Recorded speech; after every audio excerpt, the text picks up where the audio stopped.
आपण पाहत आहात नाशिक खबर न्यूज, जनतेचे हक्काचे व्यासपीठ। खुनाच्या प्रयत्नातील फरार आरोपी जेरबंद, गुन्हे शाखा युनिट 2 ची धडाकेबाज कारवाई। नाशिकमध्ये खुनाच्या प्रयत्नाच्या गंभीर गुन्ह्यातील फरार आरोपीला गुन्हे शाखा युनिट 2 ने शिताफीने अटक केली आहे। संदीप कर्णिक पोलीस आयुक्त, किरण कुमार चव्हाण पोलीस उपायुक्त आणि संदीप मिटके सहाय्यक पोलीस आयुक्त गुन्हे शाखा यांच्या मार्गदर्शनाखाली फरार आरोपींच्या शोधासाठी विशेष मोहीम राबवण्यात येत आहे।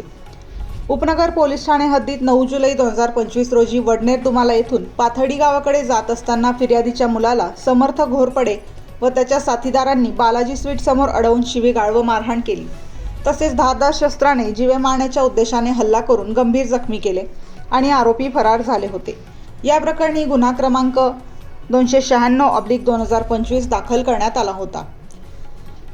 तपासादरम्यान गुन्हे शाखा युनिट 2 चे पोलीस कर्मचारी यांना गुप्त माहिती मिळाली की आरोपी समर्थ अरुण घोरपडे हा तलाठी कार्यालय वडनेर दुमाला परिसरात फिरत आहे, अशी माहिती प्रभारी अधिकारी सहपोलीस निरीक्षक हेमंत तोडकर यांना मिळाली होती।